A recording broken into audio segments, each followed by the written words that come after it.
హల్లెలూయా. మరి ఎంత అవకాశం ఇచ్చిన మరి మా సెల్లం గారికి, లక్ష్మి గారికి, అలాగే గుబ్బుల రమేష్ గారికి మరి విదేశాలు ఉంటాం, ఆయన కష్టపడి ఉంటాం. మరి నాతో సహవాసం ఉండి ప్రేమగా ఉండి మరి ఆయనకి పేరుని కూడా వందనాలు తెలియజేస్తున్నాను. మరి వాళ్ళ కుటుంబ సభ్యులు అలాగే సహోదరులు మరి చక్కగా ఆత్మీయులు ఉండి మరి ఇంటికి ప్రేమ పిలిపించి ప్రేమతో ఆహ్వానించినందుకు మరి ప్రత్యేకంగా మీ శుభాలు కలగజేస్తాను. ఈ ఉదయ కాలంలోనూ శుభాలు ఆశీస్సులు మీ కుటుంబాలు ఉండాలని ప్రార్థిస్తున్నాం. మరి అలాగే దేవుడు ఇచ్చిన అవకాశం బట్టి మరి రమేష్ గారు నాతో ఆత్మీయంగా ఎంతో ఉన్నారు. కొన్ని కష్టాల్లో చెప్పుకునేవారు, నేను ప్రార్థించేవాడిని. అక్కడ ఉన్న ఒకే రూములోనూ ఉండి ఒకే పని చేసుకుంటా అక్కడ ఆత్మీయంగా మరి చక్కగా మరి ప్రేమతో పిలిచేవారు, పేరెట్ పిలుపు. ఆయనకు ప్రత్యేకంగా శుభాలు ఆశీస్సులు తెలియజేస్తున్నాను. ఎందుకనక మరి ఇప్పించు ఆయన కూడా పాత మనిషి, నేను కూడా ఆయనతో సహవాసం ఉంటాం. మరి అలాగే మరి ఇల్లు చూడాలి ప్రేమతో మరి పిలిచినందుకు మరి పేరును కూడా లక్ష్మి గారికి హృదయపూర్వకమైన వందనాలు తెలియజేస్తాను. మరి మీకు మీ కుటుంబ సభ్యులు అందరి కోసం ప్రార్థిస్తాను. ఇక్కడ ఇర్మీయా భక్తుడు అన్నాడు. మరి ఇర్మీయా భక్తుడు ఒక మాట ఉందండి, 33లోను ఇక్కడ చిన్న మాట ఉందండి. నాకు మొరపెట్టము, నేను నీకు ఉత్తరమిస్తున్నాను, నీవు గ్రహింపలేని గొప్ప సంగతులు, నీ గుడారమైన సంగతులంట నీకు తెలియజేస్తున్నాను. దేవుడికి స్తోత్రం. ఇక్కడ గుడారమైన సంగతులు ఏమిటండి? గ్రహింపలేని. మొరపెట్టము, నువ్వు నాకు మొరపెట్టు, నీకు ఉత్తరమిస్తా, నీ మొర నేను ఆలకిస్తా, నీ మొర నేను విన్నా, నువ్వు మొర వింటనే నువ్వు చిందించకు, కానీ గొప్ప సంగతులు ఇదిగో నీకు వ్యాపారము కావాలంటే అభివృద్ధి పెంచుతా, నీకు వ్యాపారం దీవులు అంటే నీ మొర ఆలకించి అనేక బిడ్డల కోసం ఆయన రక్షించారు. ఆనాడు మరి యేసుక్రీస్తు రాగానే మరి రక్షకుడంట ఆయన మొరపెట్టాలంట. ఆయన మొరపెడితే వస్త్రమిస్తుందంట. నాకు జవాబు కోసం దొరకాలని అక్కడ ఉన్న జనాభా అక్కడ ఇజ్రాయేల్ దేశానికి వస్తే అక్కడ అనేక బిడ్డలు కూడా మరి రక్షించి ఉన్నారు. ఇక్కడ చూడండి, నువ్వు గ్రహింపులేని గొప్ప సంగతులు, నీ గుడారము సంగతులు నీకు తెలియజేస్తాను. 70 దొడ్లకు, దెబ్బలకు, కందములకు, పట్టణములకు, ఇండ్లకు, యూద రాజులకు, నగరములకు సిరదైన వాటి ఇజ్రాయేల్ దేవుడని యెహోవాను సెలవిస్తున్నాడు. ఇజ్రాయేల్ దేవుడు ఈయన.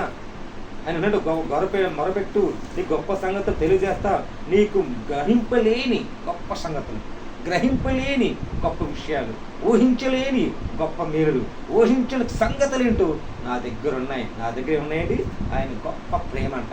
ప్రేమతో, శాశ్వతమైన ప్రేమతో నేను ప్రేమిస్తున్నాను కదా, ఈ చెయ్యి ఎడవలేదు కదా, ఈ చెయ్యి ఎడవకి నేను ఎడవాయికుని నిన్ను కనుక్షణంలో కట్టి రెప్పలా కాపాడుతున్నాను కదా ఆయన ఇక్కడ వాక్యం రాయబడింది. మన దేనికంట? మరి దేవుని ఆనందించాలంట. చూడండి, ఇక్కడ మాట ఉంది 119లో కీర్తన వెళ్తే ఇక్కడ మాట 33, యెహోవా నీ కట్టడలకు అనుసరించి నాకు నేర్పము. ఇక్కడ ఏమన్నా మొరపెడతా ఏం చేస్తాడు? యెహోవా నువ్వు నాకు నేర్పము, నా కటాక్షను నీకు ఆజ్ఞాలిస్తున్నాను కదా అంటే అప్పుడు అన్నాడు, నేను కట్టడలు వాక్కునికి గైకొంటున్నాను, నీ కట్టలు ఏ బోధిస్తున్నావు, ఎక్కడ నివసిస్తావు, నీ ఆజ్ఞాయిస్తాను, నీ ధర్మశాస్త్రం అనుసరించి నాకు బుద్ధి దయచేయను గాక అని మనం వేడుకోంట. నాకు బుద్ధి దయచేసిన కాకనట. అప్పుడు పూర్ణ హృదయము దాని ప్రకాశమును నీకు నడుచుకుంటూ చేస్తా. ఏ రహదారిలో నువ్వు ఎక్కడున్నావు పూర్ణ హృదయముతో, పూర్ణాత్మతో, పూర్ణ శక్తితో, జీవి ఆత్మతో నడిపించే విధానం మనం గ్రహించాలి. ఇక్కడ ఉన్న ఏమిటండి, మన ప్రాణము ఆయన వెల్లసిలించాడు మన కోసం, మన ప్రాణం పెట్టాడు. ఆ ప్రాణం కోసం మన దేవుని వాక్యము చాలా చక్కగా వినాలి. అలా వింటేనే మన దేవుడికి మాటలు మనం నడుచుకున్నట్లుగా ఉంటాయి. మన దేనికైనా ఆయన ఎదుట సూర్యుడు, ఆయన మహిమగల దేవుడు అని ఉండేవారు. మరి మన దేవుడికి నవమెట్లు ఉండాలి. వాక్యం రాయబండి తిరిగిపెట్టారా? మరి అదే విషయంలో చూద్దాం. చూడండి, ఇంకో మాట ఉందండి.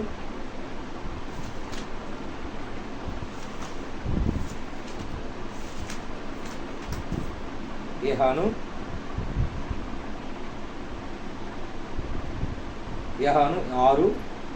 6:54 అంతే, నా శరీరం తిని నా రక్తమే తాగుతున్న నిత్యజీవమును గలవారు అతీతమును నేను ఆజ్ఞాపిస్తున్నా, నా శరీరం నిత్యమైన ఆహారమును నా రక్తమునకు నిజమైన పాపునై ఉన్నది. నా శరీరమును తిని నా తాగున వారికి నిజమైన నా యందును నేను నిలిచి ఉండడా ఆయన జీవముగా తండ్రి పంపను. నా యందును నిలిచి ఉండాలంట. నేను మీకోసం ప్రాణపెట్టా, నిలిచి ఉన్నా. ఎక్కడ నిలిచి ఉన్నామో అక్కడ నిలబడి దేవుణ్ణి వేడుకోవాలట, దేవుణ్ణి అడగాలంట. తండ్రి, ఈ స్థితిలోను, ఈ బలహీన స్థితిలో, ఈ నిస్సాయ స్థితిలో, ఈ ఆవేశం స్థితిలో, నేను స్థితిలో లేకపోయినా సరే నిలిచి ఉన్నావు.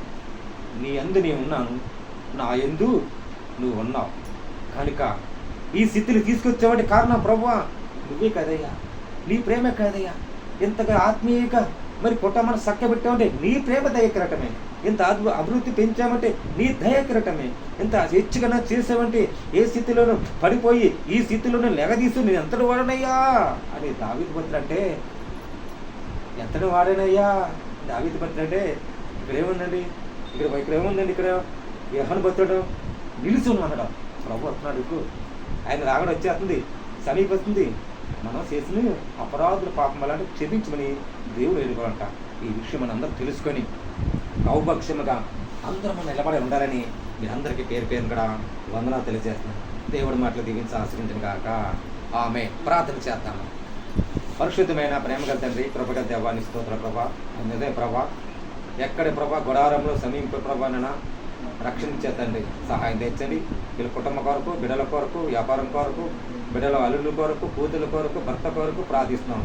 నిజమే ప్రభు నాయనా, నువ్వు రక్షించేవాడు, ఆదరించేవాడు, ప్రేమించేవాడు, ఈశ్వరము కావాలి.